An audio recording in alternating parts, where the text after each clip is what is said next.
ये नोट्स पढ़े आप लोगों ने आगे?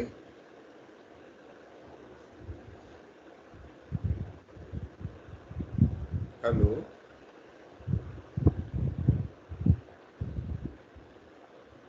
मुझे कंफर्म करिएगा, आपको आवाज आ रही है ना मेरी? Hello hello. जी सर आ रही है, आ रही आवाज। अच्छा, मैं पूछ रहा था, स्क्रीन दिखाई दे रही है? पढ़ाई की आप लोगों ने? ये नोट्स मैंने भेज दिए थे ना आपके ग्रुप में? हाँ ना? यस सर, ठीक। आप लोगों ने पढ़ना शुरू किया इसका? नहीं? अगर नहीं किया तो कर लो, और जितना किया उसे आगे बढ़ो। अच्छे हैं, काम के हैं, जो जो चीज़ हमें नहीं आती हम इसमें से यहाँ से देख सकते हैं। ठीक है, चलो मैं करता हूँ अपना काम शुरू। ओके, हमारे नेशनल फ्लैग के बारे में ज़्यादा कुछ कहने की ज़रूरत नहीं है, एक्सेप्ट ये चीज़ कि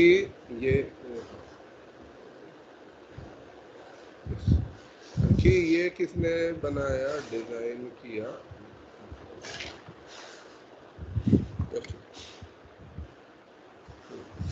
ये बनाया हमारे इन्होंने, पिंगली वेंकैया ने। ये किस पर बेस्ड है? जो इंडियन नेशनल कांग्रेस में पिंगली वेंकैया द्वारा डिजाइन किया गया। ठीक है, ये याद रखना है, बाकी सब तो ठीक है, आपको पता है। 22 तारीख को 2/3 के रेशियो में काम करता है ये।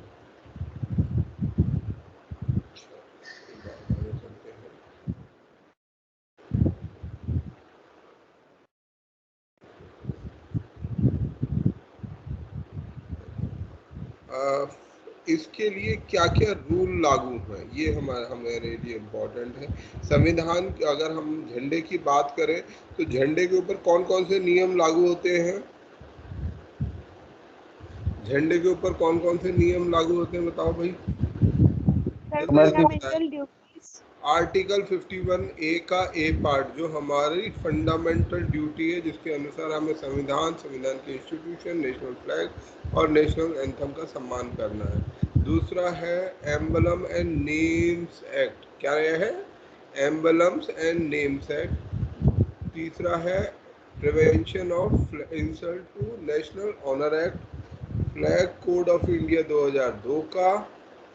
और इस फ्लैग कोड ऑफ इंडिया ने क्या एक फंडामेंटल चेंज लेके आया? क्या बदलाव आया? ये बदलाव आया कि कोई भी संस्थान, कोई भी व्यक्ति, जनरल पब्लिक संस्थान इस झंडे को फहरा सकता है जब तक कि वो इन कानूनों को पालन करता हो। इससे पहले 2002 से पहले एक फेमस केस है, स्टील, नहीं, क्या नाम उसका, नवीन जिंदल। तो इस केस के बाद में ये हमें परमिशन मिली झंडे को फहराने की। इसके अंदर जो इसकी सिग्निफिकेंस है, सफ़ेद कलर क्या डिनोट करता है? सफ़ेद कलर डिनोट करता है पाथ ऑफ ट्रुथ, सच्चाई का रास्ता। और ये गेरुआ कलर डिनोट करता है रीनंसिएशन और डिसइंटरेस्टेडनेस। और ग्रीन कलर वो करता है हमारी हरियाली को। ये हमारा फंडामेंट ये हो गया फ्लैग। नेशनल एम्बलम क्या है? किस चीज को हम अशोक अपना? स्तंभ। अशोक स्तंभ। अशोक कहाँ चक्र। से मिला ये हमें? कौन सी जगह से मिला है? सारनाथ। सारनाथ। सारनाथ। सारनाथ का सारनाथ। सिंह स्तंभ अशोक स्तंभ भी बोलते हैं। ठीक है, और ये एक single block of polished sandstone है, अपने समय की उन्नत आर्किटेक्चर का प्रदर्शन करता है। माधव स्वामी द्वारा इसको अडॉप्ट किया गया। ठीक है, इसके एक तरफ सीधे हाथ पे बुल है, बैल है, और उल्टे हाथ पर घोड़ा है। इसका जो नीचे ये लिखा हुआ है सत्यमेव जयते, ये कहाँ से लिया गया है? मुंडक उपनिषद से। और ये इसके ऊपर नियम लागू होता है, ये वाला स्टेट ऑफ इंडिया जो भी एक्ट है। अच्छा, जन गण मन नेशनल एंथम ये कहाँ गाया गया पहली बार?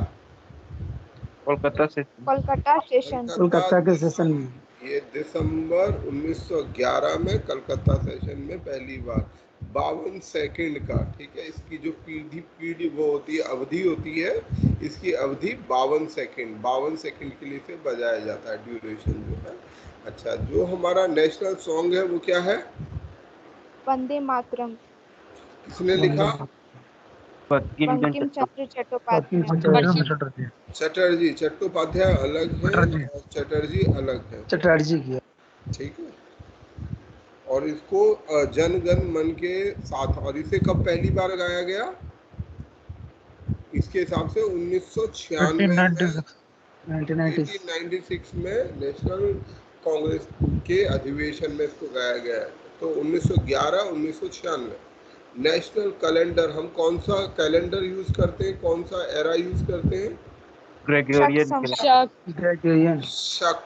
शक हमारा जो नेशनल कैलेंडर है वो शक कैलेंडर है, ठीक है। और इसके अलावा ये Gregorian, what is this Gregorian calendar, ये क्या चीज होती है भाई? English calendar. English English calendar. Calendar. English calendar का मतलब क्या हुआ? Based on the Jesus. Based on Jesus. Jesus का तो खैर नहीं है, 0 से शुरू होता है, ठीक है। बर्थ, अगर ये कहना चाहते हो बर्थ ऑफ क्राइस्ट से, आफ्टर क्राइस्ट और बर्थ ऑफ क्राइस्ट से इसको रिलेट करते हैं, ठीक है। शक हमारा शक एरा वाला जो कैलेंडर है वो हमारा नेशनल कैलेंडर है। 365 दिन होते हैं और ये क्या 22 मार्च से शुरू होता है ये पहला दिन इसका शक कैलेंडर का, इसके अनुसार, ठीक है। 22 मार्च से चैत मास, पहला महीना होता है चैत का, और 22 मार्च से शुरू होकर 1 मार्च तक ये चलता है। अब हम अदर सिंबल्स पर आ जाते हैं। बाकी सिंबल्स हमें क्या बता रहे हैं? बाकी सिंबल्स हैं हमारे ये नेशनल फ्लावर कौन सा है? लोटस। फ्रूट कौन सा है? मैंगो। रिवर है गंगा। ट्री है बेनियन ट्री। नेशनल एनिमल है royal Bengal tiger. Aquatic animal dolphin. ये सब आपको पता है। अब पॉलिटी मुझे नहीं लगता कि हमें यहाँ से पढ़नी चाहिए, we will be wasting our time, ठीक है। ये आपने उम्मीद है इससे ज़्यादा पढ़ ली होगी। आप लोग जब गो थ्रू करेंगे तो इसको एक बार देख लीजिएगा। अगर कुछ इम्पोर्टेंट चीज़ लगती है, ये एक इम्पॉर्टेंट चीज़ है इसलिए मैं यहाँ रिवाइज कर देता हूँ। वैसे आपने पढ़ा होगा पार्लियामेंट्री कमेटीज, ठीक है, कौन कौन सी हैं? Financial committee, standing committee, ad hoc committee, administrative committee. इसके प्रकार हैं PAC estimate committee, PSU, committee on health railways, committee on GST, business advisory committee, rules privilege committee, ठीक है। तो ये अलग अलग तरह की कमेटीज हैं।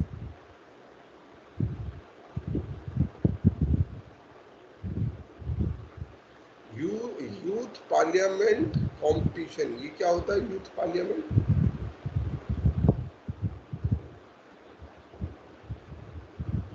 यूथ पार्लियामेंट क्या चीज होती है? यूथ पार्लियामेंट एक तरीके का पार्लियामेंट प्रोसीडिंग्स होता है।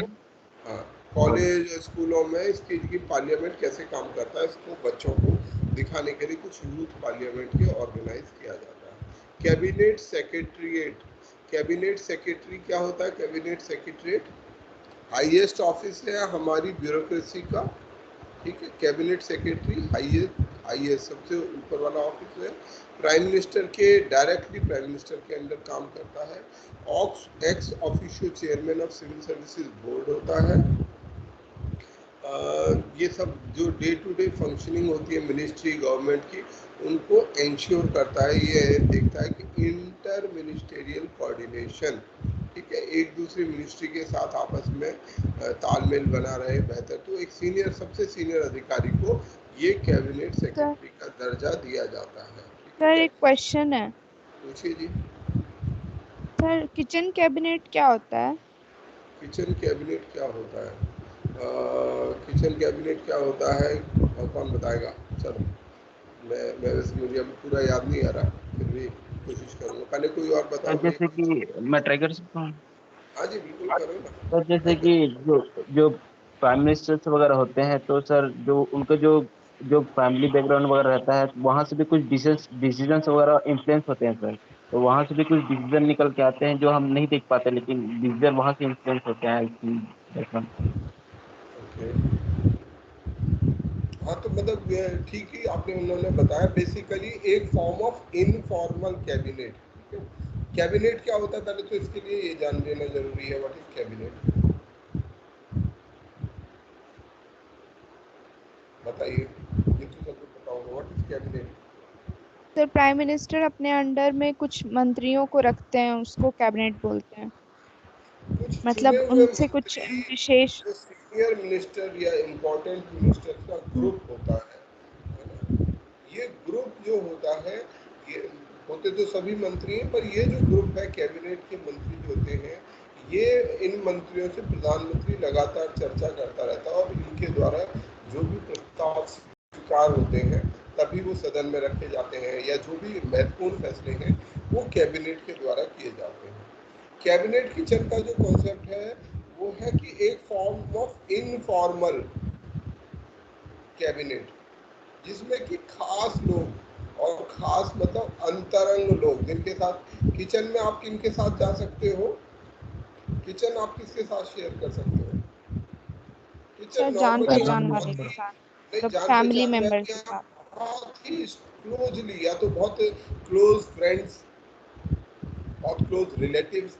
कोई आपके घर में गेस्ट आएगा, वो आपकी किचन में नहीं घुसेगा, उसे नहीं घुसना चाहिए, ऐसा बेसिक एटिकेट होता है। कोई दोस्त आया, उसे नहीं घुसना होता है किचन में, केवल बहुत खास रिश्तेदार, नज़दीक के रिश्तेदार, और वो जा सकते हैं। तो एक तरीके का ये वैसे इंडियन कॉन्टेक्स्ट में इसका कोई फॉर्मल मैकेनिज्म नहीं है, ये एक शब्द है पॉलिटिक्स का, कि किस तरह से एक और मैकेनिज्म काम कर सकता है जहाँ पर इनफॉर्मली डिसीजन लिए जाए।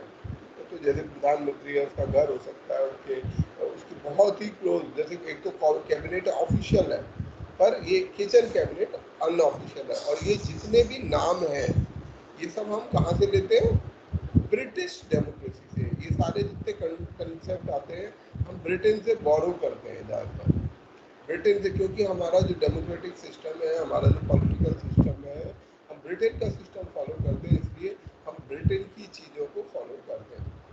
National authority on chemical weapon convention, CWC, ये क्या चीज़ थी, हमने पढ़ा था,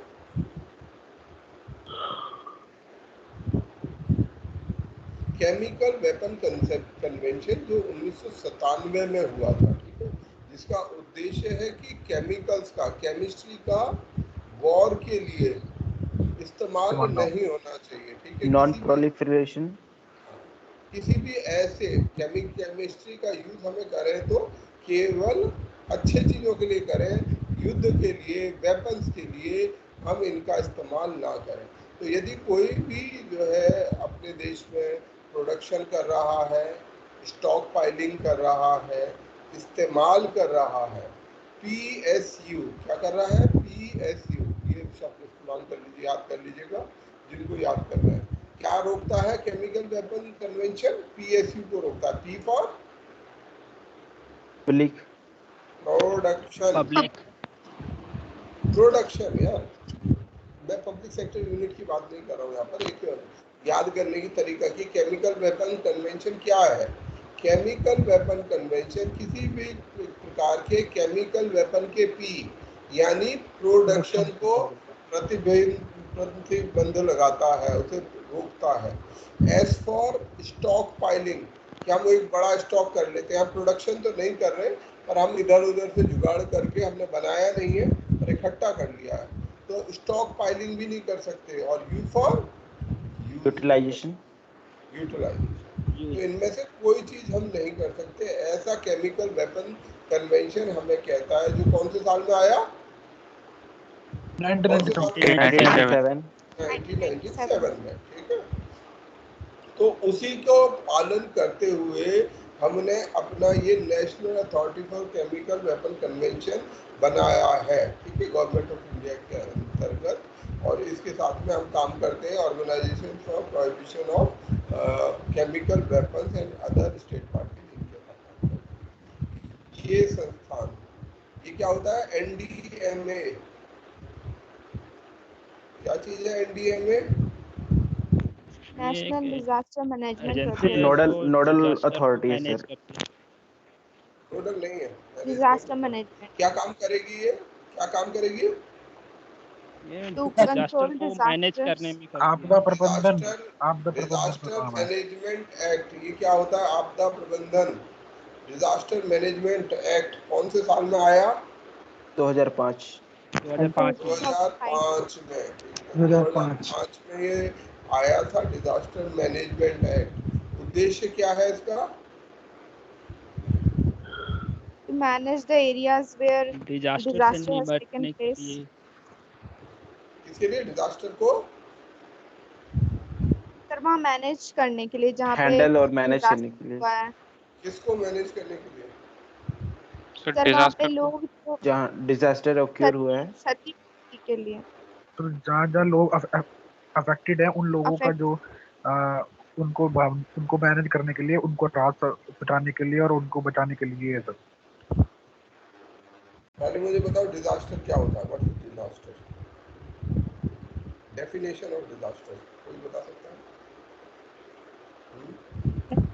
sir any kind of incident जिसमें कि मानव और जो है प्रॉपर्टीज का नुकसान हो जाता है बड़े बड़े स्तर पे। ओके। नेचुरली जो अनवांटेड मतलब नेचुरली जो नहीं, तरह का मैन मेड भी होती है। अगर एक्सीडेंट हो जाए सड़क पे तो क्या बोलेंगे तुम कि डिजास्टर है या वो नहीं है? एक्सीडेंट नहीं सर, नो वो सर, एक्सीडेंट है। कैपेबिलिटी से बाहर चला जाए, एक्सीडेंट है? जो हमारे कोप करने की कैपेबिलिटी से बाहर चला जाता है उसे डिजास्टर बोलते हैं। सर जो नेचुरली वो नॉर्मली देखो इसकी एक एक डेफिनेशन ऐसा है, सेट सिचुएशन जिसमें डेफिनेशन। सर हाँ, जो इन्होंने करण ने बताया, हमारी कोई भी ऐसी स्थिति जब हम किसी भी ऐसी प्रकार की मुसीबत, अब किसी का मर्डर हो गया या एक सामान्य एक्सीडेंट हो गया, that may not count as disaster. पर अगर मान लो एक ट्रॉली पलट गई, 10 आदमी 20 आदमी दब के मर गए, then it is a disaster. एक आदमी सड़क पर मोटरसाइकिल से गिर गया, it is not disaster. It has to deal with the हमारी जो नॉर्मल कैपेसिटी टू हैंडल, इस पर डिपेंड करता है। It could be natural, it could be man made. अच्छा, ये जो कोरोना है इसको डिजास्टर बोल सकते हैं? Yes sir. जी सर। बिल्कुल। एपिडेमिक इज नहीं also sir, disaster. Epidemic is also disaster, ठीक है, इसको भी बोल सकते हैं। अच्छा, डिजास्टर मैनेज करने के क्या क्या 4 स्टेप होते हैं?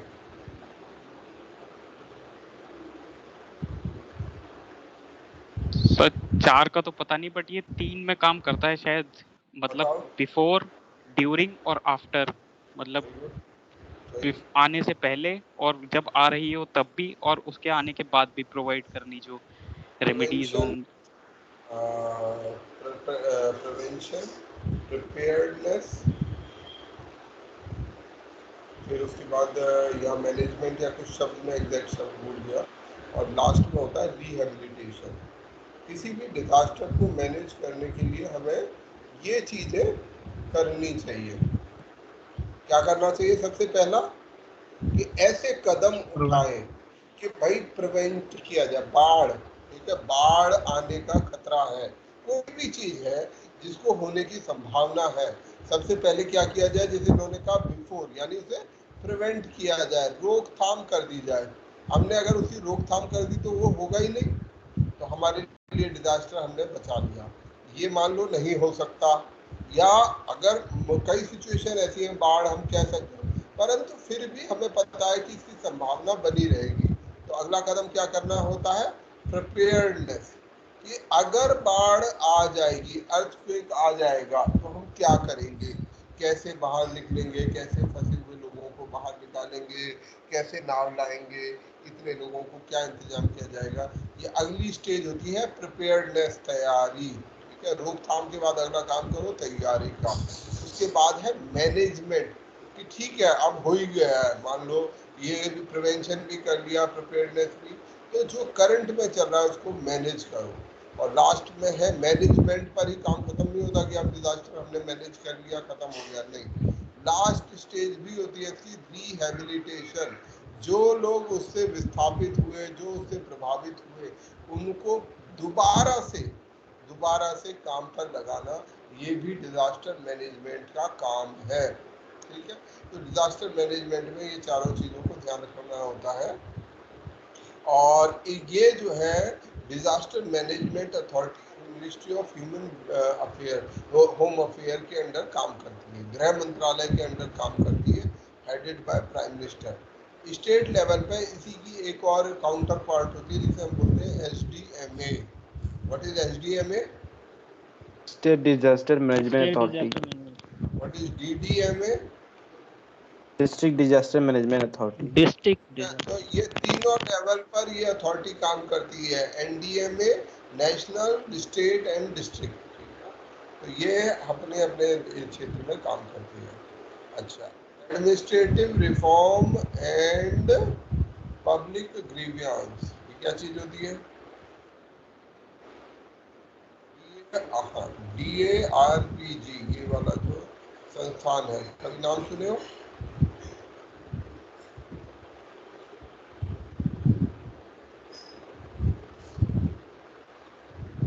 क्या काम करता है ये DARPG? कभी एडमिनिस्ट्रेटिव रिफॉर्म्स की बात सुनी है? What is administrative reform? ये तो पढ़ा होगा जरूर। सर फर्स्ट, जैसे कि कुछ लूप होल्स रहता है सर, जैसे एडमिनिस्ट्रेशन में जो अच्छे से नहीं हो पाता है तो उसको कंप्लेन वगैरह या फिर अच्छा बताओ, सजेशन के द्वारा। पहला दूसरा एडमिनिस्ट्रेटिव रिफॉर्म कमेटी कौन कौन हेड कर रहा था, कब बनाया गया? दूसरा उसमें बहुत ज्यादा इंपॉर्टेंट है, सेकंड ईयर से, अगर नहीं पता तो पढ़ लेना। ठीक है, हमें पता होना चाहिए। वीरप्पा मोइली था। कौन था? वीरप्पा मोइली थे। वीरप्पा वीरप्पा मोइली, मोइली। हाँ, मेरे ख्याल से, मैं श्योर नहीं हूँ पर मेरे ख्याल से ठीक बता रहे। तो वीरप्पा मोइली इसके सेकंड ARC। इसमें जो है कैसे IAS अधिकारियों को, IPS अधिकारियों को काम करना चाहिए, उनके किस तरीके से उनका टेन्योर फिक्स होना चाहिए, कैसे उनको गलत एक्टिविटीज से हम प्रिवेंट करें, ये सब चीज़ों को इंश्योर करता है हमारा एडमिनिस्ट्रेटिव रिफॉर्म कमेटी। और ये जो department of administrative reform and public grievance, ठीक है, लोगों की जो भी शिकायतें उनको सुनना। इसके अलावा पब्लिक एडमिनिस्ट्रेशन में सरकार ने prime minister award for excellence in public administration शुरू किया है। सिविल सर्विसेज डे कब मनाया जाता है? 21 अप्रैल। 21 अप्रैल। क्यों मनाया जाता है? Commitment to public service and excellence in work. ठीक है, हमें पब्लिक सर्विस, जन सेवा को सबसे ज्यादा प्राथमिकता देनी होगी। कितने लोग जन सेवा करते हैं, ये सवाल बहुत बड़ा है। ठीक है, तो जन सेवा को हमें प्राथमिकता देनी है, ये इसके अनुसार ये बेसिक कॉन्सेप्ट है। National conference on e governance, e governance आपके लिए इम्पोर्टेंट है, तो इस पर national conference on e governance हुई। ठीक है, 1997 से हो रही है, हर साल होती है। National e governance service delivery assessment, service delivery assessment की स्टेट्स में, यूटी में, सेंटर में किस प्रकार की एफिशिएंसी है। What is e governance? मुझे कोई नया स्टूडेंट बताएगा। सर इलेक्ट्रॉनिक माध्यम से गवर्नेंस एक तक पहुंच सेकंड, होना। कौन बताएगा जी? अभिषेक, अभिषेक बताइए जी, क्या होता है ई गवर्नेंस?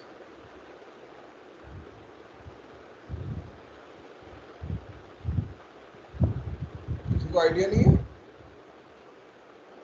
ई गवर्नेंस होता क्या है? सर इलेक्ट्रॉनिक माध्यम से गवर्नमेंट तक पहुंच होना, जैसे कि कोई भी सर्विसेज है उसका लाभ उठाना या फिर हमारी जो गवर्नमेंट होती है, जो सिस्टम है, हम गवर्नेंस किसको बोलते हैं? सरकार। तो गवर्नमेंट से हमें क्या मिलता है? गवर्नमेंट और पब्लिक के बीच में एक रिलेशन है। सरकार और जनता के बीच में संबंध है कि नहीं है? क्या संबंध है सरकार और जनता के बीच में? और हमें क्या किस तरीके की चीजें हम लेते हैं? जैसे गवर्नमेंट एंड पब्लिक का एक बड़ा इंटरफेस है। पब्लिक को बहुत सारी सर्विसेज गवर्नमेंट से मिलती हैं। गवर्नमेंट बेसिकली एक सर्विस इंडस्ट्री है जिसका काम है लोगों की सेवा करना, जन सेवा करना, है ना? ये सरकार का काम है। आप लोग सिविल सर्वेंट क्यों बनना चाहते हो? क्या बनना चाहते हो आप? सिविल सरकारी नौकरी। सर्वेंट। प्रशासनिक और आदमी अधिकारी। तो क्या बन जाता है? सेवक। सेवक। तो आप क्या बनना चाहते हैं? नौकर।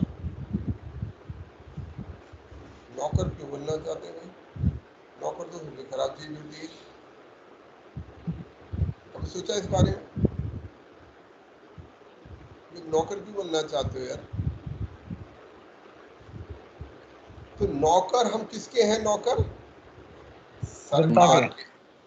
सरकार के। और सरकार सर, क्या है? सरकार को What- सर्व करने के लिए। और व्हाट इज सरकार सरकार? जनता सर। सरकार क्या संस्था। है? सरकार सर जनता लोगों का के द्वारा रिप्रेजेंटेटिव जो लोगों को लोगों का प्रतिनिधित्व करती है। What is government? We the people of India. Constitution की पहली लाइन, पहली चीज जो हम बोलते हैं प्रीएम्बल में, क्या लिखा हुआ है? We the people of India. कोई दूसरा आदमी नहीं लेता, हम लेते हैं। वी द पीपल, हम भारत के लोग जो है अपने ऊपर ये इस संविधान को अपनाते हैं। तो सरकार कौन है? हम लोग। हम लोग। भारत के लोग। Public. Public at large is government. इसीलिए हम पब्लिक सर्वेंट भी बोलते हैं कभी कभी, सिविल सर्वेंट भी बोलते हैं। दोनों के मतलब लगभग वही है। ठीक है, सिविल सर्वेंट और पब्लिक सर्वेंट। हम किसके नौकर हैं? जनता के नौकर हैं। हम जनता के लिए काम करना चाहते हैं। अब दिक्कत ये होती है कि हम नौकर तो होते हैं जनता के, पर जनता को ही सबसे ज़्यादा परेशान करते हैं, पब्लिक को ही सबसे ज़्यादा हैरान करते हैं। तो अब हम एक बार सरकारी नौकर बन जाएंगे तो फिर देखना, उसके बाद पता चलेगा। तो हमारी जो गवर्नमेंट होती है, सरकार जो होती है, जो स्टेट मशीनरी जिसको हम बोलते हैं, स्टेट मशीनरी, सरकार जो है, सिस्टम जो है, एस्टेब्लिशमेंट है, उस एस्टेब्लिशमेंट को पब्लिक को बहुत सारी सर्विसेज देनी होती है, क्योंकि हम इसके नौकर हैं, पब्लिक के हम नौकर हैं।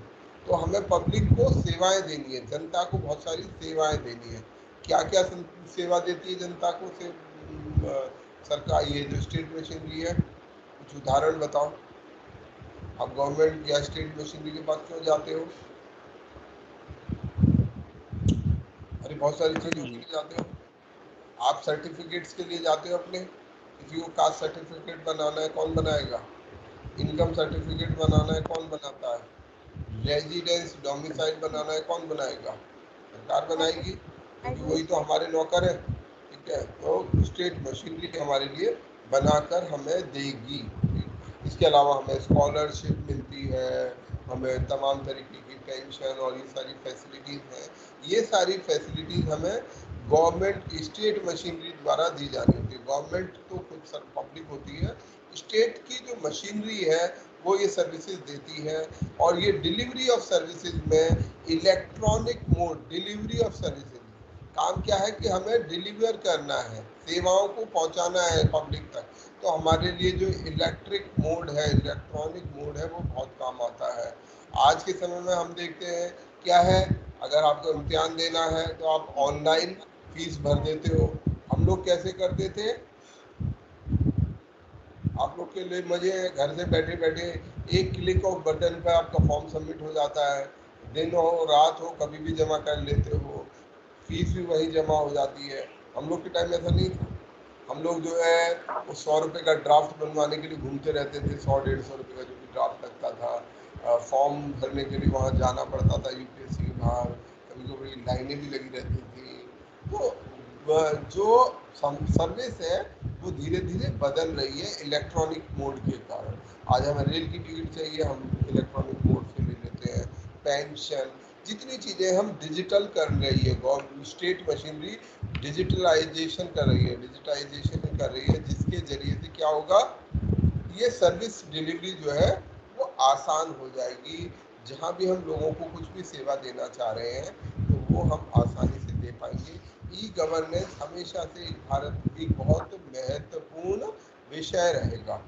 अब यहाँ पर ये इम्पोर्टेंट है कि भारत 2014 में, ठीक है, एक ई गवर्नेंस सर्वे है, ई गवर्नमेंट सर्वे है जो यूनाइटेड नेशन के द्वारा आयोजित किया जाता है। किसके द्वारा किया जाता है? यूएन डेसा के द्वारा, department of economic and social welfare के द्वारा ये किया जाता है एक गवर्नमेंट सर्वे हर 2 साल में, जिसमें हम 2014 में 118 नंबर पे थे, 2018 आते आते हम 96, तो ये हमें याद रखना पड़ेगा, हम बेहतर हो गए, 118 से हमारी पोजीशन बेटर होके 96 हो गई, ये हम याद रखेंगे। कौन सा सर्वे है? यूनाइटेड नेशन ई गवर्नमेंट सर्वे। ये आपके लिए सवाल हो सकता है। अपने पढ़ते समय ये ध्यान रखने की कोशिश करिए कि मेरे लिए सवाल क्या हो सकता है। अगला टॉपिक है ई ऑफिस प्रोजेक्ट। ये 100% सवाल है, 100% ये सवाल है। आपको बहुत संभावना है कि ये इस साल ये क्वेश्चन आपको आए। ई ऑफिस क्या है? What is e office project? ये एक मिशन मोड में चलने वाला भारत का डिजिटल इंडिया का एक प्लान है, और इसके जरिए से जितना भी काम है, जो फाइल वर्क है, उस फाइल वर्क को, ऑफिस के ऑर्डर्स, फाइल्स, सिग्नेचर, ये सारी चीज़ों को डिजिटाइज किया गया है, डिजिटल किया गया है। आज के समय में हम फाइल नहीं खोलते हैं। आपने सरकारी फाइलें देखी हैं? फाइलें देखने का मौका तो कभी ना कभी मिला ही होगा। सरकार के दफ्तरों में बड़ी बड़ी फाइलें रखी रहती हैं।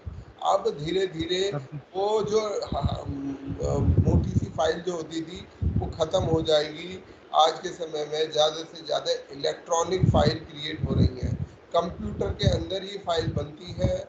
ऑफिस ऑर्डर, लेटर, सारी चीज़ें उसी के अंदर हो जाती हैं, साइन भी उसी में हो जाते हैं ऑटोमेटिकली, और रिपोर्ट्स भी उसी के ज़रिए से आ जाती हैं। ये इस प्रोजेक्ट के कारण संभव हो पाया है, जिसका नाम है ई ऑफिस प्रोजेक्ट, जो कि DAR एंड PAG द्वारा चलाया जाता है, DAR एंड PG द्वारा। ठीक है, ई ऑफिस प्रोजेक्ट किसने बनाया है? ई ऑफिस प्रोजेक्ट हमारी इस एजेंसी के द्वारा इम्प्लीमेंट किया जा रहा है, NIC के द्वारा बनाया गया है, इम्प्लीमेंट किया जा रहा है DAR एंड PG के द्वारा। What is the abbreviation of DAR and PG? मुझे एक सेकंड रुकिएगा, मैं जवाब भारती तुम बताओ। भारती आप बताइए कि ये DAR एंड PG क्या चीज है? DAR and PG। भारती को आवाज आ रही है?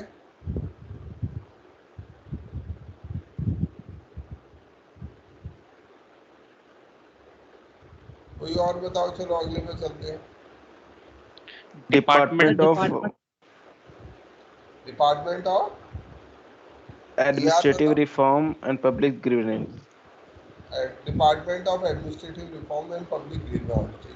इस डिपार्टमेंट के द्वारा इस प्रोजेक्ट को इम्प्लीमेंट किया जा रहा है, और 100% आपके लिए क्वेश्चन है ये ई ऑफिस। मेरी तरफ से आप लिख के रखिए, और मैं पिछले कई साल से देख रहा हूँ कि जितने सवाल मैं बताता हूँ, अगर मैंने तुम्हें 10 सवाल बताए हैं तो कम से कम 5 सवाल आपको आए हैं। तो अनुभव के साथ साथ ये मैं भी सीखता जा रहा हूँ कि बेसिक क्या क्या सवाल देगी। उनमें से ये ई ऑफिस, ये जो ऊपर सर्वे निकल गया ई गवर्नमेंट सर्वे, ये दोनों क्वेश्चंस हो सकते हैं। Dashboard for Covid grievances. Covid के लिए समय पर कई सारे ऐप आए थे। पता है किसी को कौन कौन से ऐप आए थे? सरकार का कौन सा ऐप आया था? कोविन, आरोग्य सेतु, समुद्र आरोग्य सेतु। स्टेट्स के अपने अपने एक काम करना, एक डायरी बना लेना, अगर कहीं बना बनाया मिलता है तो अच्छी बात है, नहीं तो जितने ये ऐप बने थे कुछ ऐप यूनाइटेड नेशन के भी हैं, WHO का शायद ऐप था, इसके अलावा भारत सरकार का अपना आरोग्य सेतु, ऐसे जितने ऐप बने थे कुछ राज्य सरकारों ने भी बनाए थे, उनके नाम याद कर लेना। व्हाट इज आरोग्य सेतु, ये क्या काम करता था, ये सब आप याद कर लेना। अच्छा, डैशबोर्ड फॉर कोविड ग्रीवांसेस, कि अगर हम कोविड के लोगों की सहायता करना चाहते हैं तो कैसे कम से कम समय में कर सकते हैं, ये वाला सवाल भी हमेशा के लिए तैयार रहिए। Good governance index, what is good governance index?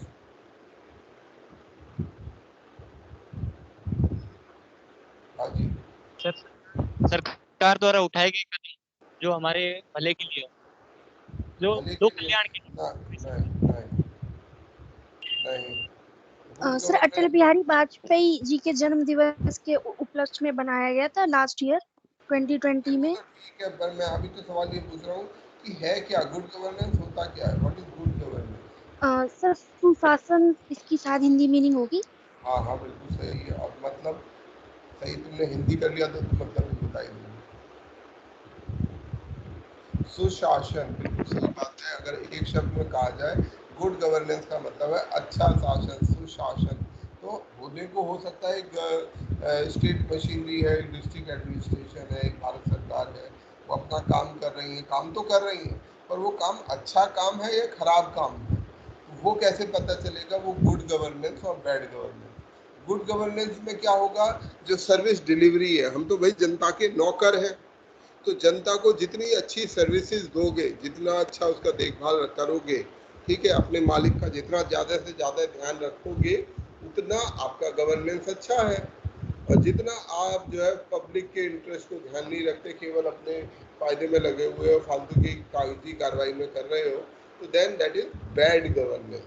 तो गुड गवर्नेंस और बैड गवर्नेंस ये होता है। अब इसको नापने की जरूरत है, भाई इसे नापा जाना चाहिए कि क्या गुड गवर्नेंस है, क्या बैड गवर्नेंस है। तो इसके लिए एक इंडेक्स बनाया गया है जो 50 इंडिकेटर और 10 की सेक्टर्स को ध्यान रखता है। किसका ध्यान रखता है?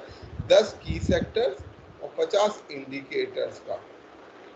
इनके द्वारा जो गवर्नमेंट की वेरियस पॉलिसीज हैं और उनका implementation, state government, union territories, इन सब का इम्प्लीमेंटेशन कैसा हो रहा है, तो उसको ये नापने की कोशिश करता है। और पहला edition of good governance index दिसंबर 25, 2020 को जारी किया गया था, जैसा अभी किसी ने हमें बताया, 25 दिसंबर 25/12/2020 को।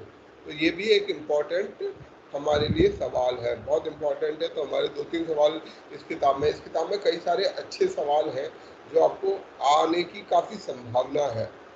इसमें गुड गवर्नेंस इंडेक्स हो गया, ई ऑफिस प्रोजेक्ट हो गया, क्योंकि ये सब क्या है, ये भारत सरकार के प्रोजेक्ट हैं। तो भारत सरकार की जो चीज़ होगी वो भारत सरकार के जो यूपीएससी है वो उसी से आपको पूछेंगे। इंटीग्रेशन ऑफ आवाज ए अवाम विद सीपी ग्राम्स, किसी को पता है सीपी ग्राम्स क्या चीज़ है?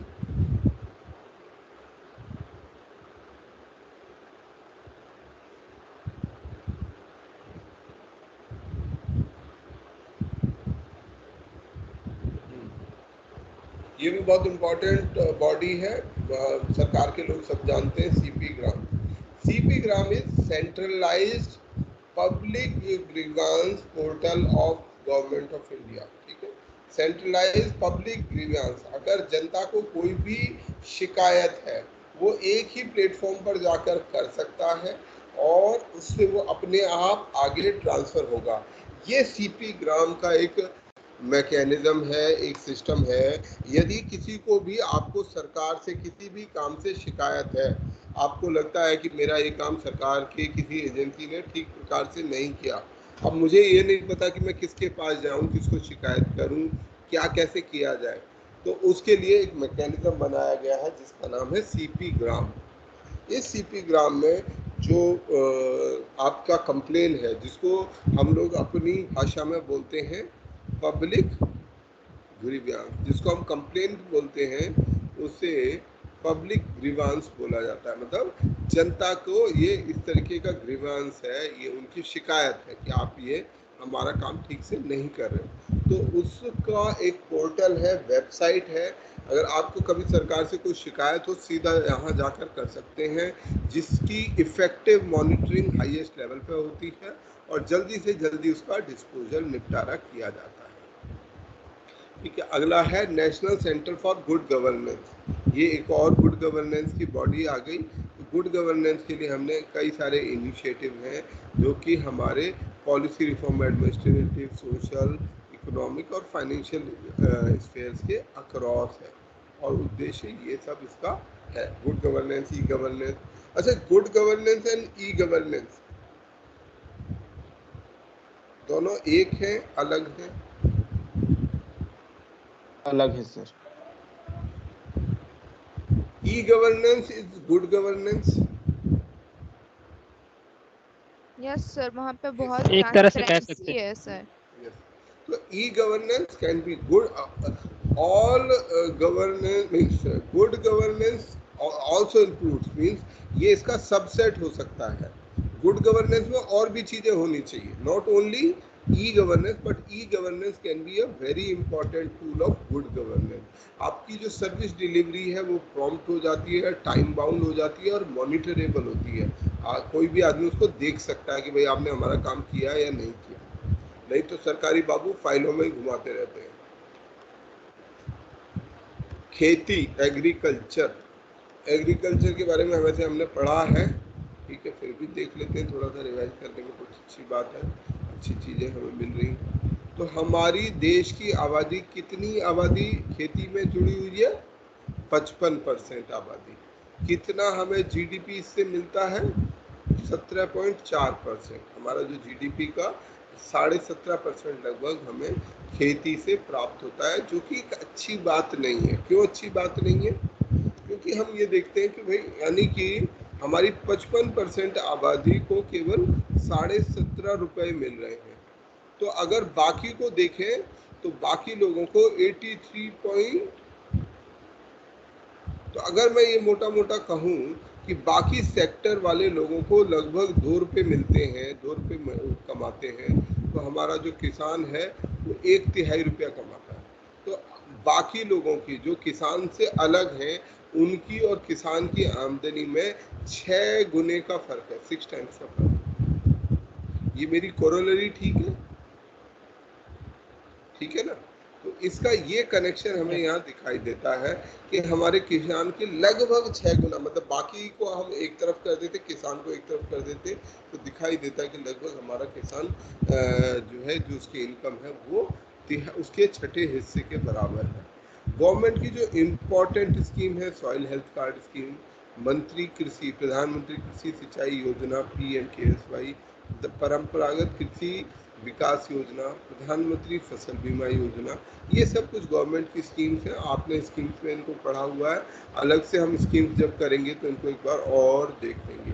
जो इम्पोर्टेंट डिपार्टमेंट है ministry of agriculture and welfare के, वो ये है department of agriculture, department of animal husbandry and agricultural research and education. जहां आपको लगे कि हम मतलब टाइम खराब हो रहा है, जहां हमें जो चीज़ आपने की हुई हो तो वो मुझे बता दीजिएगा, ताकि उसको हम स्किप कर जाएंगे। प्रोडक्शन, क्योंकि मैं अपने अंदाजे से कर रहा हूं, पर मुझे ये पूरी तरह से आइडिया हमें कभी नहीं होगा कि आप लोगों की क्या रिक्वायरमेंट है, और आप लोग भी मुझे बता सकते हैं कि सर ये वाली चीज़ हम लोग कर लेते हैं, ये हमने नहीं की है, ये आप करवा दीजिए। जो भी आपको लगे तो फ्रीली आप बताइए कि ये करनी है। 17-18 में हमारा फूड ग्रेन प्रोडक्शन कितना है? 284 मिलियन टन, यानी कि कितने करोड़ टन बन गया? 284 मिलियन टन का मतलब कितने करोड़ टन?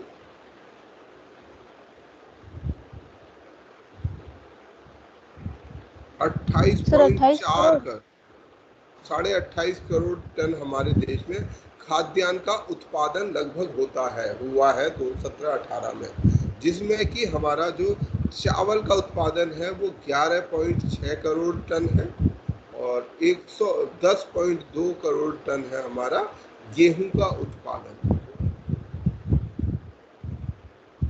अच्छा, नेशनल पॉलिसी फॉर फार्मर 2007 में लाई गई और इसके कई सारे डिसीजन किए गए, ये सभी अभी छोड़ देते हैं। स्कीम्स में अभी यहाँ पर छोड़ रहा हूँ क्योंकि स्कीम्स को हम अलग से कर लेंगे, अगर करना है तो सिर्फ नाम याद कर सकते हैं।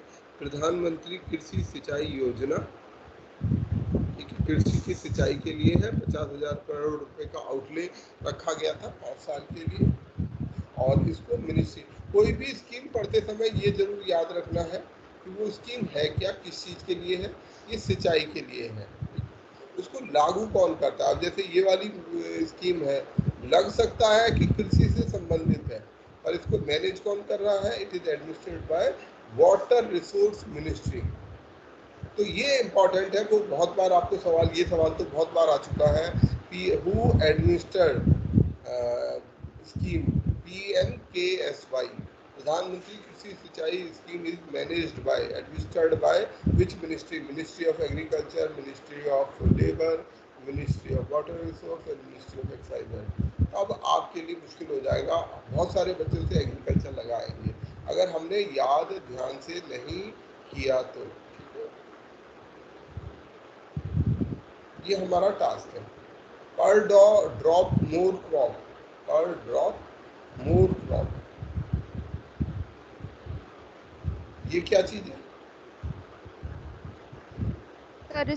सर स्प्रिंकलिंग टेक्निक से फार्मिंग किया ड्रिप जाता है। ड्रिप इरिगेशन सर है। इसके लिए एक शब्द अगर कोई भी बोले, आपने दोनों ने बोल दिया, अगर मैं एक शब्द कोई बता सके, माइक्रो इरिगेशन, माइक्रो ही बोलती हूँ। Yes sir. प्रिसीजन इरिगेशन, ये चीज के लिए पर ड्रॉप कि हम कम से कम पानी लगाकर ज्यादा से ज्यादा उत्पादन कर सके, एफिशिएंसी, ठीक है, ऑन फार्म एफिशिएंसी, ये शब्द भी आजकल बहुत चल रहा है, on farm water use efficiency, ठीक है, कि खेत में जो पानी की एफिशिएंसी है वो हाई होनी चाहिए, वेस्टेज ऑफ वाटर कम होना चाहिए।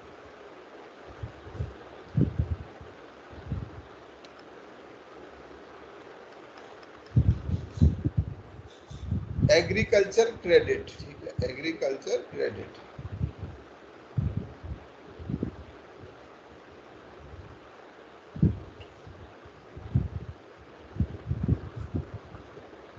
₹10,00,000 करोड़ का टारगेट है एग्रीकल्चर क्रेडिट का। इंटरेस्ट सबवेंशन स्कीम, ये सब हम बाद में करेंगे। एग्रीकल्चर क्रेडिट का मतलब क्या हुआ?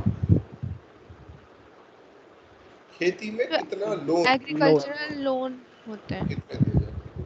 क्रॉप इंश्योरेंस के लिए जो स्कीम है, नेशनल क्रॉप इंश्योरेंस स्कीम, ठीक है, जिसकी कंपोनेंट है ये मॉडिफाइड नेशनल एग्रीकल्चर स्कीम की इंट्रोड्यूस ये की गई भारत सरकार द्वारा, नेशनल क्रॉप इंश्योरेंस प्रोग्राम, और उद्देश्य है क्रॉप फेलियर से अपने किसानों को बचाना। खेत खराब हो जाते हैं, फसल खराब हो जाती है, उससे इसको बचाया जाए। इसमें weather based crop insurance scheme और कोकोनट पाल्म इंश्योरेंस स्कीम भी इसके अंदर मर्ज कर दी गई है। तो ये तीनों scheme, modified NAIS scheme, weather based crop insurance scheme and coconut palm insurance scheme, ये सब स्कीम इसके अंदर मर्ज कर दी गई। और इसके अलावा ये एक और स्कीम है, प्रधानमंत्री फसल बीमा योजना। फसल बीमा योजना जो जिसमें जो है ये भी क्रॉप इंश्योरेंस के लिए है, structured weather based crop insurance scheme. और यहाँ पर एक मैक्सिमम प्रीमियम जो है, हमारे किसान को भी कुछ प्रीमियम देना पड़ता है, थोड़ा छोटा सा प्रीमियम उसको देना पड़ता है। 2% का प्रीमियम है और 1.5% का है राबी क्रॉप में। खरीफ क्रॉप में 2% और राबी क्रॉप में 1.5% का प्रीमियम उनको देना होता है। आप ये अंतर कर लीजिएगा कि ये NA national crop insurance scheme में और इस फसल बीमा योजना में क्या क्या अंतर है, इसको समझ लीजिएगा। ये मिनिमम सपोर्ट प्राइस, ये हर साल आने वाला लगभग क्वेश्चन है, किसी न किसी एंगल से ये सवाल आते ही रहता है। Commission for agricultural cost and prices, CACP। What is CACP?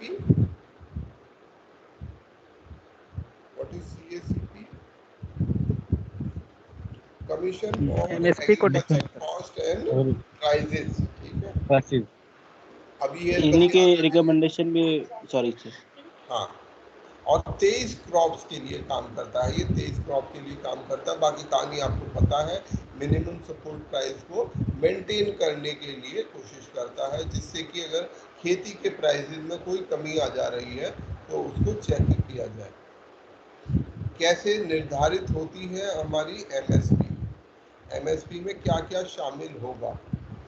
Cost of production, cost of production इसमें शामिल है। फिर इसके अलावा प्राइस के लिए demand and supplies, price trend in international and domestic markets, inter crop price parity and terms of trade between agriculture and non agriculture sector. ये सारी जो चीज़ें हैं वो किसान की खेती के प्राइस को अफेक्ट करती है कि नहीं करती? कभी फसल ज़्यादा हो गई तो फसल की कीमत बिल्कुल बेकार हो जाती है, कभी फसल कम पैदा हुई तो बहुत ज़्यादा हो जाती है, कभी इंटरनेशनल मार्केट में प्राइसेस बहुत घट गए या बढ़ गए तो उससे भी फर्क पड़ जाता है। इसके अलावा जो हमारे और सेक्टर्स हैं उनके जो टर्म्स है, किस आधार पर वो बिजनेस करना चाहते हैं, वो भी हमारे किसान के प्राइसेस को अफेक्ट करते हैं। अब हमारा जो इशू यही है किसान के लिए कि भाई उसे कम से कम उसकी कॉस्ट ऑफ प्रोडक्शन मिल जाए, जो उसका लेबर कॉस्ट है, जो उसने मेहनत की है वो मिल जाए, प्लस सम प्रॉफिट उसको मिले। ये हमारी एक अप्रोच है कि जो है किसान को एक मिनिमम जिसके आधार पर उसको तय किया जाता है कि उसे कॉस्ट ऑफ प्रोडक्शन, चाहे वो लेबर हो चाहे उसकी अदर इनपुट कॉस्ट हो, वो सब शामिल होकर उसे कॉस्ट प्लस अप्रोच कि कॉस्ट से कम कुछ ज़्यादा उसे मिलना चाहिए। ये हमारी एमएसपी का फंडामेंटल बेसिक है। इसको आप और ध्यान से भी पढ़ सकते हैं कि कॉस्ट, इसके लिए टर्म्स हैं, आप लोगों ने अगर पढ़े होंगे जो एमएसपी में जो टर्म्स यूज होते हैं कि कौन सी कॉस्ट उसको मिलनी चाहिए, अलग अलग कॉस्ट है, तो कौन सी कॉस्ट, इकोनॉमिक कॉस्ट जो होती है, पता है किसी को एमएसपी का क्या क्या हिस्सा होता है? पता है आप लोगों को? हाँ या नहीं? नहीं पता तो मत बताओ, मतलब ये बता दो ना कि नहीं पता, ताकि मैं आपको पता करके ध्यान से पढ़कर कुछ बता दूंगा। अगर आपको पता है तो ठीक है, नहीं तो मैं आप लोगों को कहीं से अरेंज करके, अगर आप मुझे थोड़ा सा याद दिलाओगे। सर आपने पढ़ाया है पर अभी याद नहीं आ रहा। कोई पढ़ाया मुझे है भी याद आपने? नहीं आ रहा, मैंने भी पढ़ाया है तो याद तो मुझे भी नहीं आ रहा। हाँ, तो वो आप एक बार उसको देख लेना कि उसमें अलग अलग तरीके की कॉस्ट है, कौन सी कॉस्ट हमारे किसान को मिलनी चाहिए, उसके अलग अलग आर्ग्यूमेंट्स हैं। वैसे किसानों पर इस साल सवाल थोड़ा सा कम हो सकता है। अच्छा, ICAR इसकी कहानी है, ये जनरल चीज़ें हैं, ये आपके लिए मैं छोड़ रहा हूँ, आप इसे पढ़ेंगे खुद से। Indian council of agricultural research पढ़ लेंगे आप लोग? Yes sir. जी सर। मैं उम्मीद ये कर रहा हूँ कि कुछ चीज़ें आप अपने से भी पढ़ लें। ठीक है, सॉइल एंड वाटर प्रोडक्टिविटी।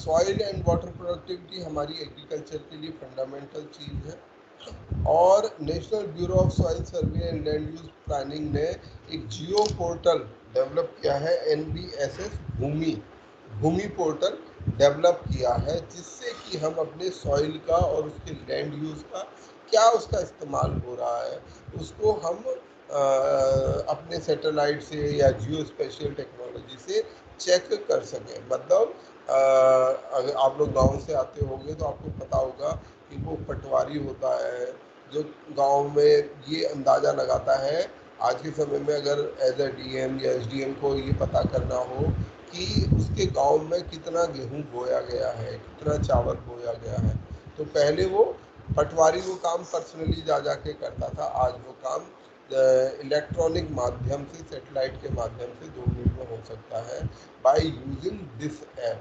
ये जो पोर्टल है भूमि पोर्टल, जिसके द्वारा हम जितने भी फिजियोग्राफिक रीजन है, एग्रो इकोनॉमिक रीजन्स हैं, उनको आइडेंटिफाई कर सकते हैं। इन सब को डिफ्रेंशिएट किया गया है, ठीक है, जिससे कि हम ये आधार है इसका, ये भूमि याद कर लीजिएगा, ठीक है, व्हाट इज भूमि। इसका आधार है सॉइल, लैंडफॉर्म, रेनफॉल टेम्परेचर, ठीक है, लेंथ ऑफ ग्रोइंग पीरियड, इरिगेबिलिटी, ये सब आधार पर ये काम करता है।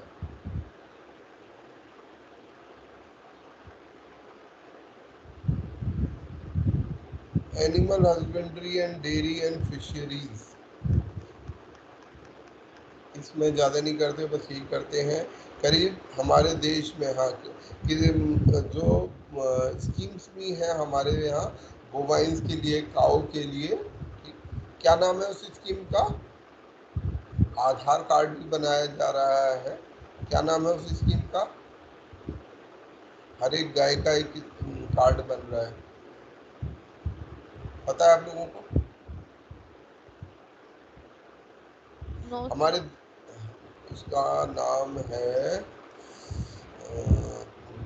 याद नहीं आ रहा, कुछ गाय को क्या दूसरे किसी नाम से, तो संस्कृत का नाम है वो, गाय धेनु नहीं, गाय कामधेनु नहीं है, कुछ और है, ठीक है, जब आएगा देख लेना, पर वो इम्पोर्टेंट है, वो आपको आ सकता है, शब्द आ जाएगा ये क्या है, तो आपको ये पता होना चाहिए कि क्या चीज़ है।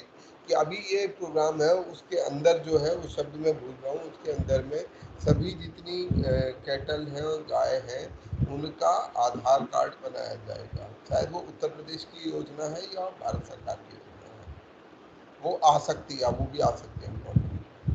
हमारे देश में करीब 30 करोड़ बोवाइन है, ठीक है, जो कैटल है हमारे देश में, गाय भैंस करीब 300 मिलियन है, 65 मिलियन शीप है, 135 मिलियन गोट है, 10 मिलियन पिग्स है।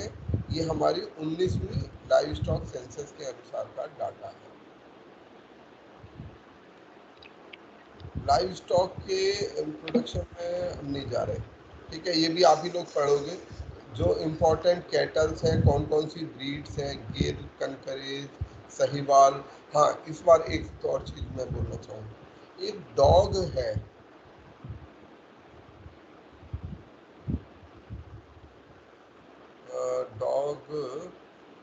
डॉग का ब्रीड है, उसको प्रधानमंत्री ने किसी उसमें फंक्शन में उसका मेंशन भी किया था। हाउंड शायद। कौन सा? Hound HOUND।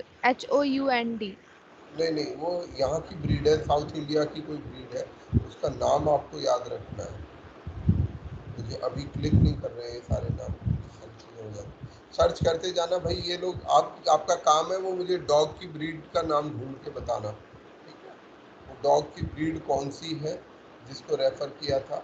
प्रधानमंत्री जी का कहना ये था कि हम बजाय जो बाहर के डॉग्स हैं उनको ब्रीड लाने की बजाय हम अपने देश के डॉग्स को इस्तेमाल करना चाहिए।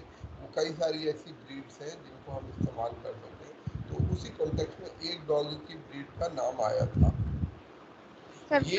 ये तो जो तेलंगाना पुलिस यूज कर रही है वाला, हाँ, उसी एरिया का है वो, मुझे नाम नहीं पता। और मुंबई। आप में से कोई भी लेफ्ट विंग एक्सट्रीमिस्ट एरिया को टैकल करने के लिए शायद यूज कर रहे हैं सर वाला। नहीं, वो तो एक्सट्रीमिस्ट वाला तो ग्रे हाउंड है, वो तो उन्होंने शायद ठीक बताया था, उसकी बात नहीं कर रहे।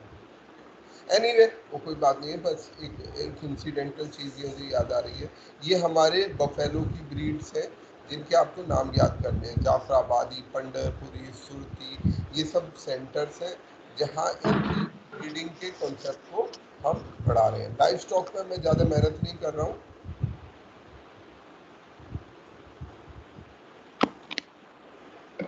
हमारे देश में एग का प्रोडक्शन कितना है? पर कैपिटा अवेलेबिलिटी हमारे देश में है 74 एग्स पर एनम। हम रिलेटिवली लेस कंज्यूमर हैं एग्स के पूरी दुनिया के हिसाब से, हम रिलेटिवली कम एग्स का इस्तेमाल करते हैं। पर कैपिटा जो एग का इस्तेमाल है वो कम है। हमारे इनके हिसाब से हमारी जो अवेलेबिलिटी है 74 एग्स पर एनम अवेलेबल है हमारे देश में। एक साल के अंदर में एक व्यक्ति अगर खाना चाहे तो कितने एग खा सकता है? 74। ये वुड प्रोडक्शन, मीट प्रोडक्शन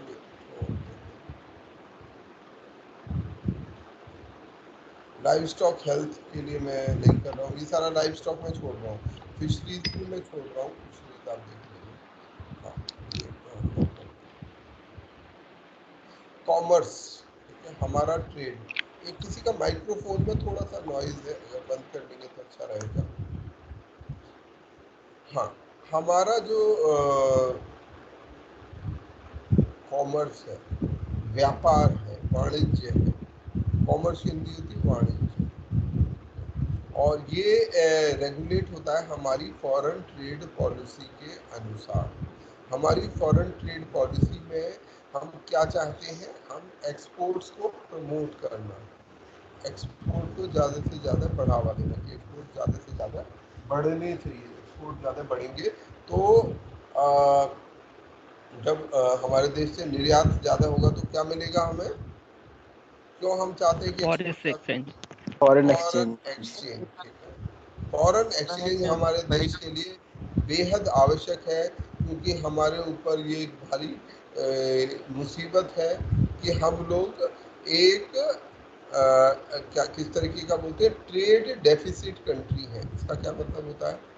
मैं जब बोलता हूँ ट्रेड डेफिसिट, क्योंकि सर सर हमारा इम्पोर्ट जो ज्यादा करते हैं। निर्यात आयात हमारा ज्यादा है, इम्पोर्ट निर्यात इज, और आयात। हाँ, import is greater than export.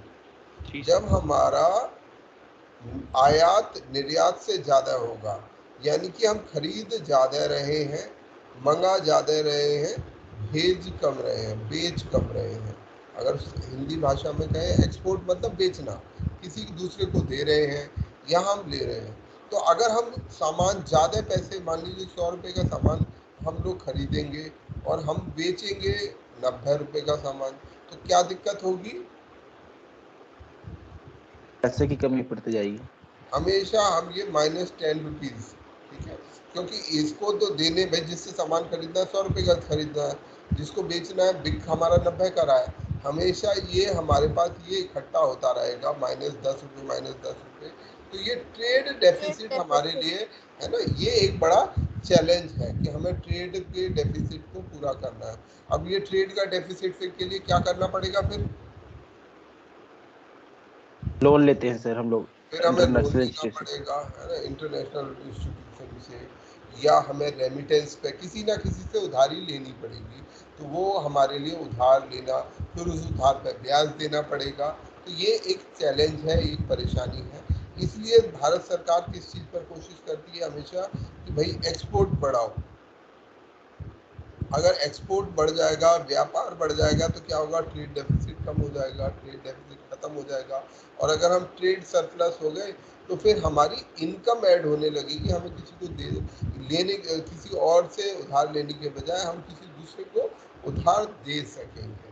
तो इसके लिए भारत सरकार लगातार कई पॉलिसी बनाती रहती है, बहुत फोकस करती है एक्सपोर्ट पर।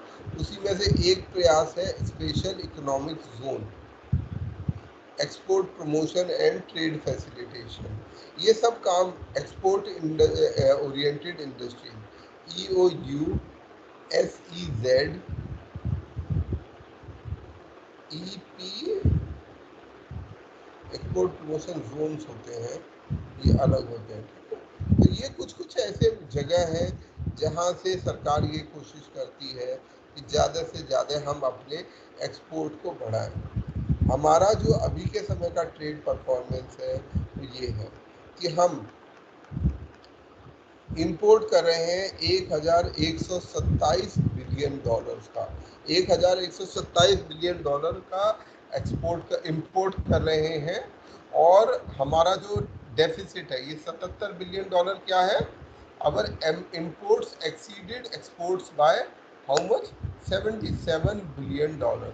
तो यानी कि ये 77 बिलियन डॉलर मेरे को ट्रेड डेफिसिट, ट्रेड में गैप आ गया, अब मुझे किसी से 77 बिलियन डॉलर उधार लेने पड़ेंगे तभी मैं इसकी पूर्ति कर पाऊंगा।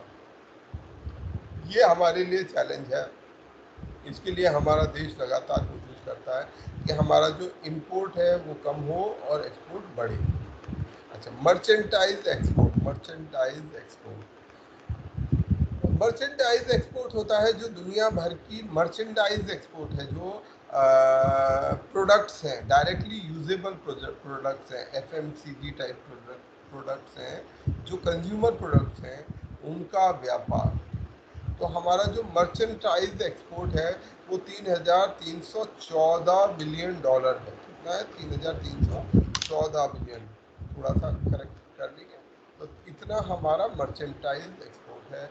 इसके अलावा हमारा जो है अदर कैटेगरी में जिसमें एक्सपोर्ट है वो केमिकल एंड रिलेटेड प्रोडक्ट हैं, जेम्स एंड ज्वेलरीज हैं, टेक्सटाइल्स हैं, कपड़ा है और मशीनरी है। इन सारी कैटेगरीज में भी हम एक्सपोर्ट करते हैं। सारा का सारा हमारा एक्सपोर्ट इन सारी कैटेगरी में भी होता है। हमारे देश, हम जो है दुनिया के 18वें सबसे बड़े मर्चेंटाइज गुड के एक्सपोर्टर हैं। हमारे जो टॉप 5 एक्सपोर्ट डेस्टिनेशन है वो अमेरिका है सबसे ज़्यादा, दूसरे नंबर पे दुबई UAE है, तीसरे नंबर पे चाइना है, फिर हांगकांग और सिंगापुर आते हैं।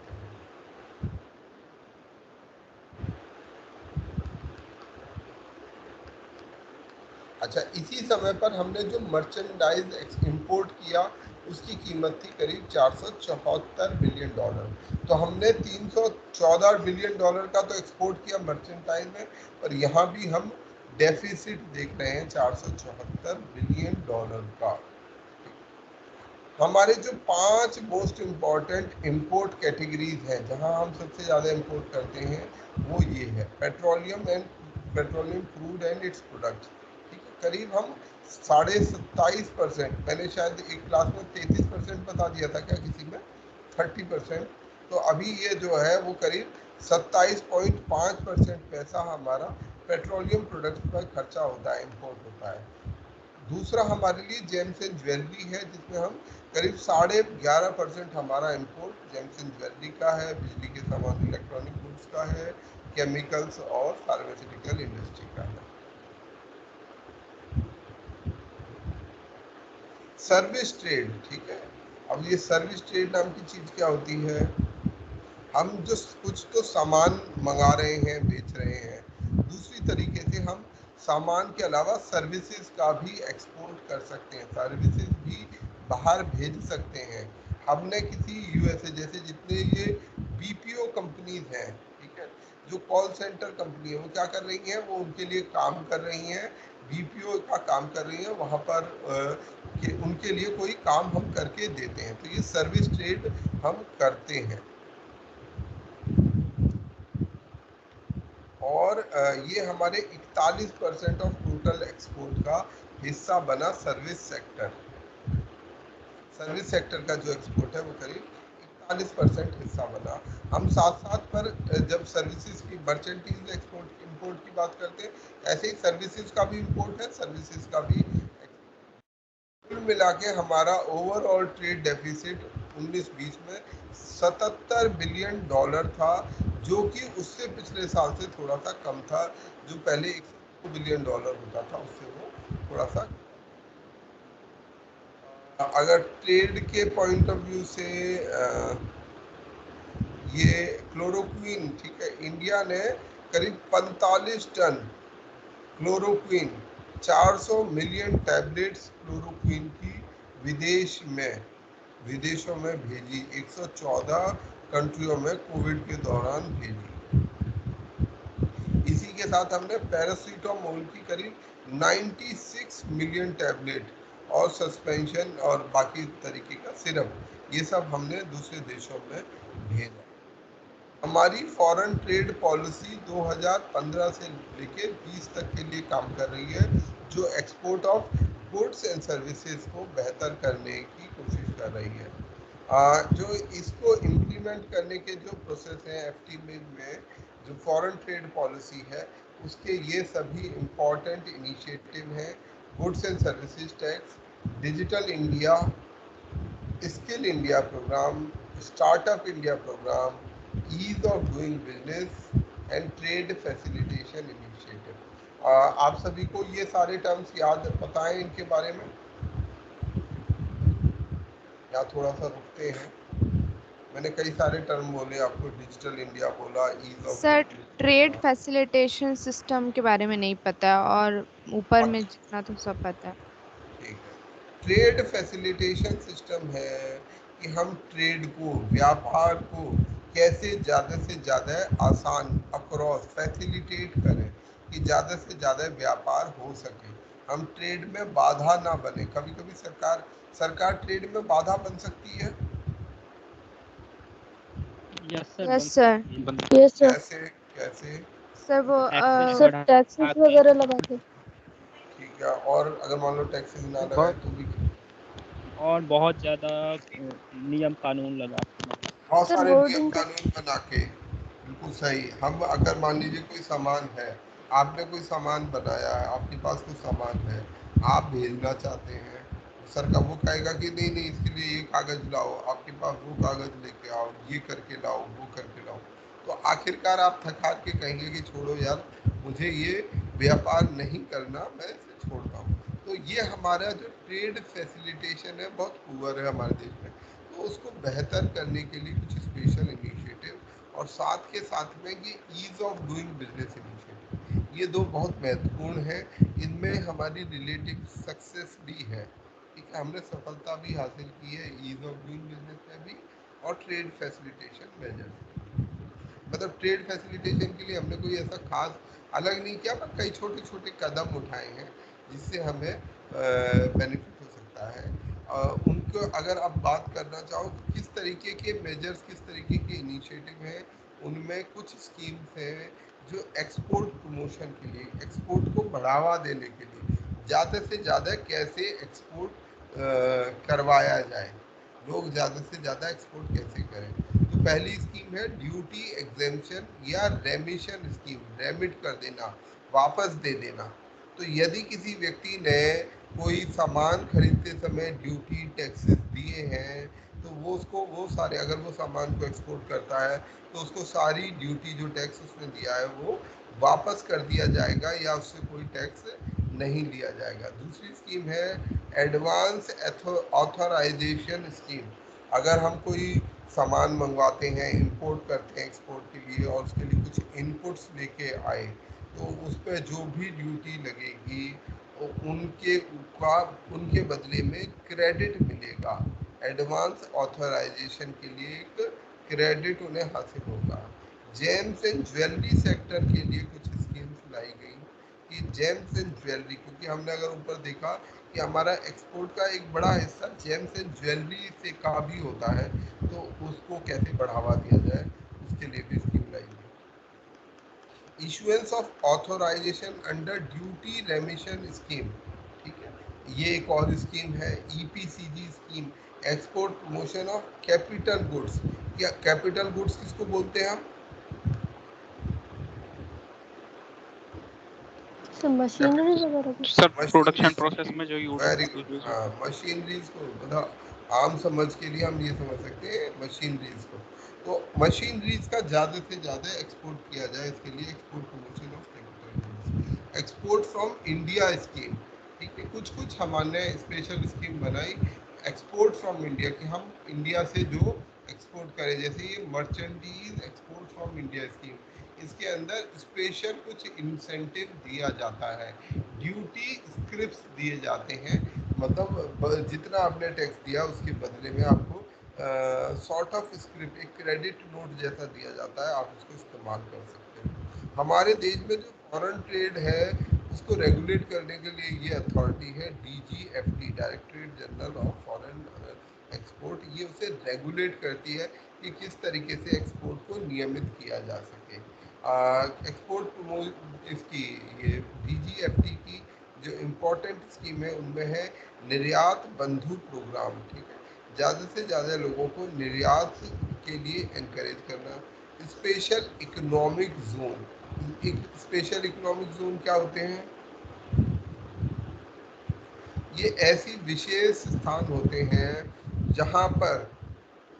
जहाँ से अगर आप एक्सपोर्ट करते हैं, जहाँ से आप सामान कुछ मंगाते हैं या वहाँ से एक्सपोर्ट करते हैं, तो आपको किसी भी प्रकार का कोई टैक्स नहीं देना होता। ये सामानों को ये विशेष इकोनॉमिक जोन होते हैं। इस सामान को ऐसे माना जाता है टैक्सेशन पर्पस के लिए कि वो हमारे देश का हिस्सा हो ही ना, वो विदेश का हिस्सा हो, वो हमारे को वहाँ पर ना कोई टैक्स देना पड़ता है और ना एक्सपोर्ट में किसी भी तरीके का कोई प्रतिबंध वहाँ पर लागू होता है। तो ऐसे स्पेशल इकोनॉमिक जोन है। और एशिया का पहला एक्सपोर्ट प्रमोशन जोन कांडला में, कांडला कहाँ पर है? कांडला और मुंद्रा, गुजरात। गुजरात, ठीक है, जहाँ पर हम वो देख रहे थे ना कल, द्वारिका, वहीं पर है कांडला और मुंद्रा। ये हमारे देश के सबसे तेजी से इवॉल्व करने वाले, बढ़ने वाले पोर्ट है कांडला और मुंद्रा, ठीक है। एक्सपोर्ट ओरिएंटेड यूनिट, ये ऐसी विशेष यूनिट्स होती हैं, इनको छोड़ देते हैं। जेम, जेम वैसे थोड़ा पुराना हो चुका है। What is GeM? Sir government e market. इसका क्या मतलब होता है? नहीं सर, इसमें जन आधार और मोबाइल अकाउंट तीनों को एक साथ जोड़ा गया। जनाधार नहीं मोबाइल। सर, गवर्नमेंट का जो भी मतलब स्टेशनरी वगैरह या कुछ भी सामान हो, वो गवर्नमेंट मतलब उसका टेंडर है ना, इंटरनेट के द्वारा देगी और उसी से फिर मतलब प्रोक्योरमेंट किया जाएगा। बिल्कुल। देखो ऐसा है, गवर्नमेंट ऐसा नहीं है, गवर्नमेंट को अपने लिए भी बहुत से सामान खरीदने होते हैं। दुनिया भर के स्टेशनरी, जो भी सर्विसेज, जो भी सामान गवर्नमेंट को खरीदनी होती है, तो गवर्नमेंट भी उसे मार्केट से खरीदती है। परंतु इसको मार्केट से खरीदने में काफ़ी तरीके की समस्याएं थी, करप्शन था, चैलेंजेस थे। तो वो उसको दूर करने के लिए ये काम जो करता है सरकार के लिए सामान खरीदने का, वो ये ऑर्गेनाइजेशन करता है, directorate general of supplies and disposal. ये एक ऐसा विशेष ऑर्गेनाइजेशन है जो सरकार के लिए काम करता था। इसी काम को अब सरकार ने एक तरीके से ई मार्केट, जैसे हम लोग अमेजन का यूज़ करते हैं या फ्लिपकार्ट का यूज़ करते हैं, ऐसे ही गवर्नमेंट ने अपने लिए ये एक जेम बनाया है जिसमें कोई भी आदमी आके सामान बेच सकता है। आपस में वो बिड करेगा, जो सबसे सस्ता देगा सरकार उससे खरीद लेगी। एक्सपोर्ट प्रमोशन स्कीम इनिशिएटिव जिनकी बात हो रही थी, MEIS, ठीक है, ये इसको छोड़ देते हैं, ये इम्पॉर्टेंट है, इसको आप लोग लिख लीजिए। ये जो जो चीज़ मैं बोलते जा रहा हूँ, उम्मीद है आप लोग लिख रहे होंगे, ये भी सवाल आपका आ सकता है इस साल में। Rod tap scheme in remission of duties and taxes on exports product scheme. Rod tap, रेमिशन of duties and taxes on export product.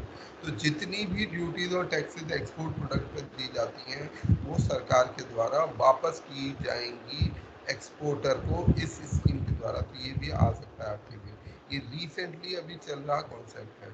Promoting agriculture export, कि हम एग्रीकल्चर के एक्सपोर्ट को ज़्यादा से ज़्यादा बढ़ाएं, ठीक है, ज़्यादा से ज़्यादा अपनी सर्विसेज को डाइवर्सिफाई करें।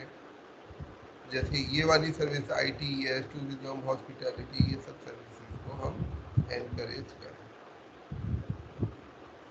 ईज ऑफ डूइंग बिजनेस में हमने काफ़ी अच्छा किया है, पर लगातार ईज ऑफ डूइंग बिजनेस पर सवाल आ चुके हैं, तो आ सकता है इस बार भी, परंतु संभावना थोड़ी सी कम है। फिर भी हम समझ लेते हैं। हम जहां 2014 में वर्ल्ड बैंक का ये एक इंडेक्स है, ईज ऑफ डूइंग इंडेक्स या ईज ऑफ डूइंग रैंकिंग, इसमें हम 142 देशों में 142वें नंबर पे थे 2014 में। आज के 2019 में हम 63वें नंबर पर आ गए हैं, ठीक है। तो हमारी जो परफॉर्मेंस है वो ड्रास्टिकली इस सेक्टर में, ईज ऑफ डूइंग वाले में बेहतर हुई। ठीक है, trade infrastructure for export scheme, कुछ नहीं है, पोर्ट्स बनाने हैं, एयरपोर्ट बनाने हैं, एक्सपोर्ट ओरिएंटेड जगह बनानी है, ये इसके द्वारा बनाया जाता है। तो ये सारी चीज़ें हैं। कल से हम यहाँ से आगे बढ़ेंगे, ठीक है। कम्युनिकेशन एंड इंफॉर्मेशन टेक्नोलॉजी, यहाँ से आगे पढ़ना शुरू करेंगे। आज की क्लास को यहीं खत्म करते हैं। आप लोगों का बहुत बहुत धन्यवाद अपने सुनने के लिए। Okay sir, thank you sir, good night. Thank you thank you sir. Sir, good night. Thank you sir. Good night sir. Thank you sir.